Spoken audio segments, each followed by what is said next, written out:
بسم الله الرحمن الرحيم. معكم إبراهيم محمود من قناة ميكانيكانو. النهاردة إن شاء الله هنتكلم عن الكربراتير، هنتكلم عن وظيفته ووظيفة كل قطعة فيه بالتفصيل. وهنتعرف على كل جزء في الكربراتير ووظيفته إيه في الفيديو ده إن شاء الله. بس قبل ما نبدأ يا ريت تنزل تشترك في القناة وتفعل الجرس على الكل، لايك للفيديو عشان توصلكم كل الفيديوهات الجديدة إن شاء الله. الكربراتير اللي معانا ده هو كربراتير 150 بتاع موتوسيكل 150. الكربراتير ده في منه 150، في منه 200، في منه 250. هنلاقيهم نفس التصميم ونفس الشكل ده هو، بس الاختلاف هيكون معانا في الحجم. حجم الفتحة أو الرقبة اللي من قدام، والحجم هنا ورا، وحجم البكات والفواني من الداخل. طبعا الكربراتير هو المسؤول عن خلط نسبة الهواء بالبنزين بمقدار معين وإدخالها لغرفة الحريق من خلال الفتحة دي، عشان خاطر المكنة يبقى فيه انفجار واشتعال جوه وتبدأ تشتغل معانا. الفتحة اللي قدام دي بتبقى راكبة ناحية الموتور، هي اللي بيخش من خلالها البنزين والهواء المخلوط مع بعضه بنسبة معينة للموتور. والفتحة اللي ورا هنا دي المسؤول الرئيسي أو الفتحة الرئيسية لدخول الهواء. وهنا معانا ليها الشفاط زي ما احنا بنقول عليه كده في مصر. الشفاط ده هو المسؤول عن فتح وغلق باب الهواء، وده بنستعمله في بعض الأوقات ساعة ما المكنة بتكون شرقانة أو حاجة أو مش راضية تدور، بنستعمل الشفاط وبعد كده بننزله تاني. الوضع الطبيعي ليه إن هو يكون مفتوح بالشكل ده هو. هنا معانا فوق الرقبة دي الرقبة اللي بيكون راكب عليها السلك بتاع البنزين. الرقبة دي فيها استك من الداخل أهو، لازم الاستك ده يكون راكب، وفيها السوستة واللي من خلالها بتضغط على البستم كل ما انت بتزود بنزين عشان يرجع تاني مكانه وما تفضلش المكنة مزودة بنزين. وهنا معانا البستم بيكون راكب عليه الإبرة بتاعة البنزين دي، ودي المسؤولة عن مقدار البنزين المخلوط بالهواء اللي بيطلع. ساعة ما انت بتزود بنزين البستم ده بيرفع لفوق، فبالتالي بيسبح ان الهواء انه يعدي من الناحية دي، والبنزين ان هو يطلع من تحت ويدخل على غرفة الحريق. البستم دي لو فيه اي كسر او الابرة دي فيها اي تاني ولا حاجة بتعمل معانا مشاكل ومش بتظبط المكنة اثناء الصلانسية، ناخد بالنا منها. بعد كده هنلاقي هنا عندنا المسمار اللي بنعلي ونوطي منه المكنة أثناء ما بتكون دايرة على الصلانسية أو مسمار الصلانسية زي على حسب المسمى يعني. ده المسمار اللي بيعلي ويوطي المكنة، ده بيبقى راكب على الفتحة دي. الفتحة دي بتبقى نازلة على المسمار، كل ما انت ربطت المسمار فبالتالي بيزق معانا البستم لفوق، بتبدأ تعلى المكنة. والبستم ده طبعا ليه طريقة في تركيبه، ما بيركبش وخلاص، لازم الفتحة الصغيرة دي تكون ناحية المسمار بتاع الصلانسية، والفتحة التانية بتبقى قصادها الناحية التانية كده هو عشان ينزل معانا مظبوط. اما لو انا خلفت الفتحة كده مش هينزل معايا البستم تحت، يفضل معلق فوق. وهنيجي هنا هنبص هنلاقي هنا معانا المسمار بتاع الهواء اللي احنا بنظبط من خلاله الهواء بتاع المكنة. طبعا المسمار ده هو ليه تركيبة لازم ناخد بالنا منها برضو. هنفك المسمار كده ونبص،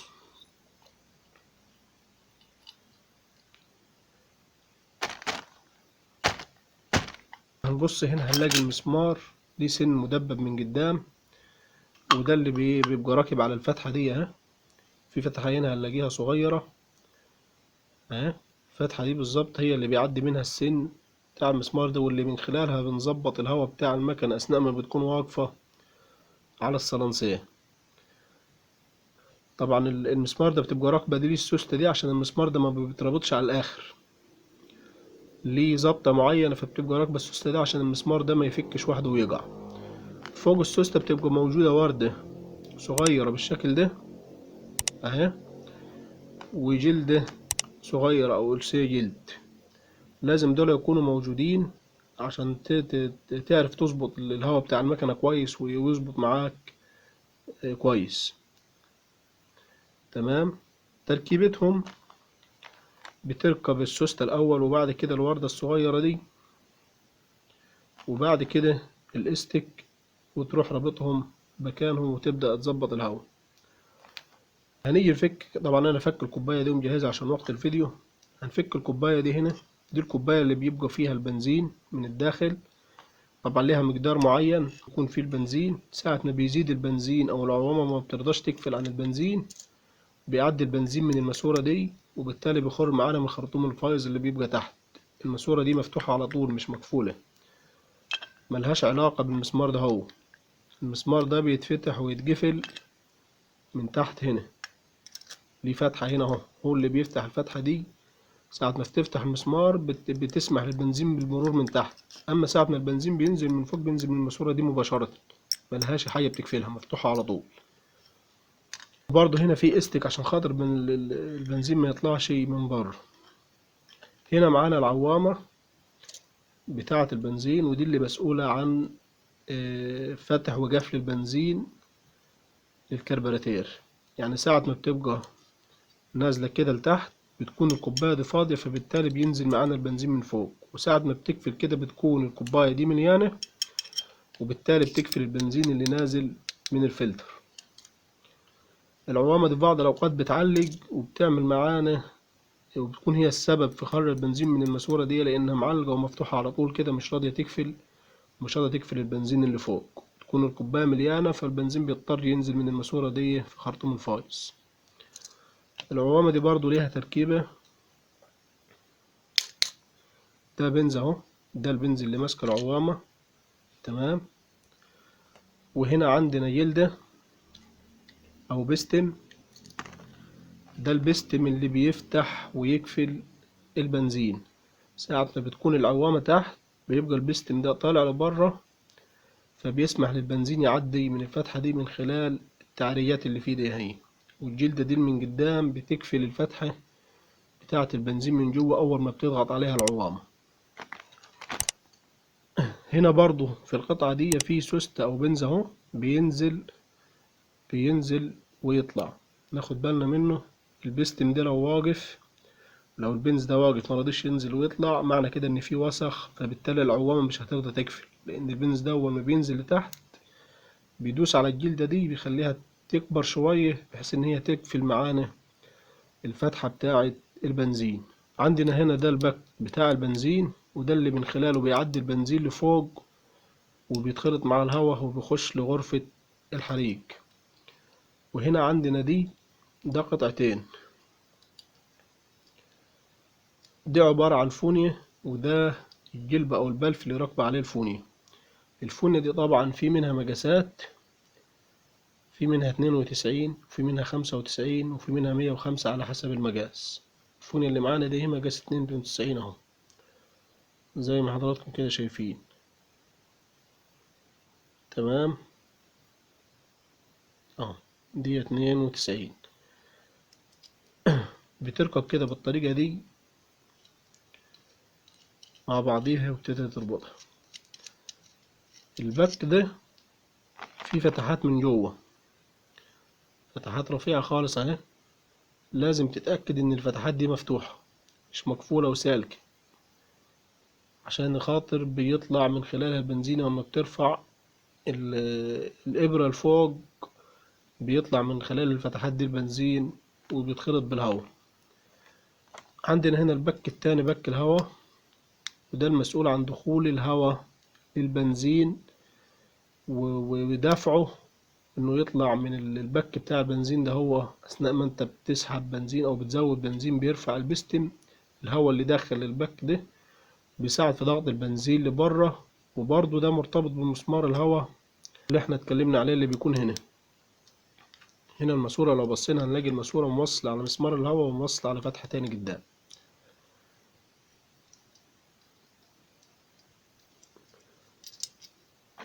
برضو الباك ده فيه فتحات من تحت اهي، في حوالي 4 فتحات من كل جنب فتحتين. الفتحات دي لازم تكون نظيفة وسالكة، تمام، وإلا هتعمل معانا مشاكل. وبرضو هنا مفتوح في فتحة هنا برضو لازم تتأكد إن هي مفتوحة اهي، باينة في الكاميرا. الفتحة دي لو زادت عن حدها اللي جوه تعمل معانا مشاكل ومخلي المكنة ما ترضاش تظبط على الصلنسيه. وبرضو لو واسعة زيادة عن اللزوم بنلاقي نسبة دخان منها. بسبب الدخان السوداء بتطلع من البك بتاع الهواء ده هو ساعة ما بيوسع زيادة عن اللزوم. عندنا هنا برضو في فتحة تانية اهي، ودي فتحة تهوية. يعني زي ما بتقول كده بتاخد الهواء الزايد اللي بينزل هنا وبتخرجه من بره من خلال القطعة دي. القطعة دي برضو فيها فتحة اهي، وهي واصلة بالفتحة دي اللي جوه. هنا بينزل هواء من البك ده بيدفع البنزين، والهواء الزايد بيخرج من القطعة دي. هنا اهو الفتحة دي مفتوحة اهي، لازم برضو نتأكد ان هي مفتوحة مش مقفولة اهي. هنا في فتحة اهي تمام، لازم نتأكد ان هي مفتوحة مش مقفولة. هنيجي نرجع هنا ورا هنبص هنلاقي في فتحتين اهم. الفتحتين دول ايه وظيفتهم ورايحين فين هنعرف. لو بصينا على الفتحة دي هنبص نلاقي الماسورة ماشية كده وجاية ناحية البك بتاع الهواء، ودي وظيفتها بتدخل نسبة هواء أثناء ما بالمكنة تكون شغالة. طبعا مع الشفط الهواء من قدام هنا بيحصل ضغط للهواء، فبيدخل يتخلط مع البنزين علشان يطلع لي البنزين في هيئة رذاذ، لأن البنزين ما ينفعش يطلع سايل. دي الفتحة الأولى. الفتحة التانية هنا اهو، لو جينا بصينا عليها هنلاقي الماسورة بتاعتها ماشية اهي وواصلة للبك بتاع الهواء. ودي برضو مع شفط الهواء الكتير بيحصل ضغط للهواء من الناحية دي، فبالتالي بينزل الهواء هنا وبتساعد البنزين ان هو يتضغط ويطلع من البك بتاع البنزين لفوق ناحية الإبرة، وبيخش معانا على هيئة رذاذ هواء مع بنزين. الفتحات دي لو فيهم أي فتحة مسدودة برضه هتلاقي في مشاكل في الكربراتير، مش بيرضى يظبط على الصلنسية، بيقطع بيدخن. لازم الحاجات دي نتأكد إن هي سالكة، وكل حاجة كل فتحة مفتوحة، لأن كل فتحة ليها وظيفة معينة. لو اختلت بيحصل معانا خلل في الكربراتير. برضو البك ده لا فيه فتحة تانية من فوق اهو، مش عارف باينة معاكم في الكاميرا ولا لأ. هنا اهو جوه في فتحة هنا تاني اهو مرتبطة هنا اهو، مرتبطة بالبك. الفتحة دي جوه اهي،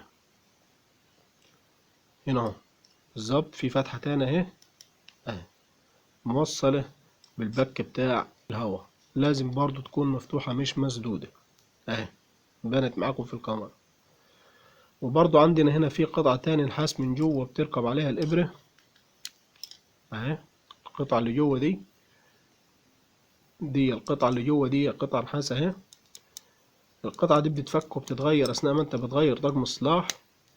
هنفكها ونطلعها مع بعض بأي حاجة كده وهتدوس عليها خبطة خفيفة هتلاقيها طلعت معاك. هذا اهي. القطعة دي بتبقى راكبة عليها الإبرة بتاعة البستي.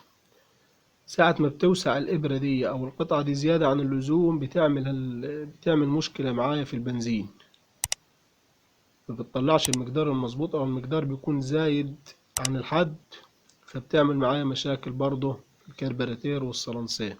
القطعة دي لازم تغيرها لو انت هتغير طقم الإصلاح، ما ينفعش تسيبها متركبهاش.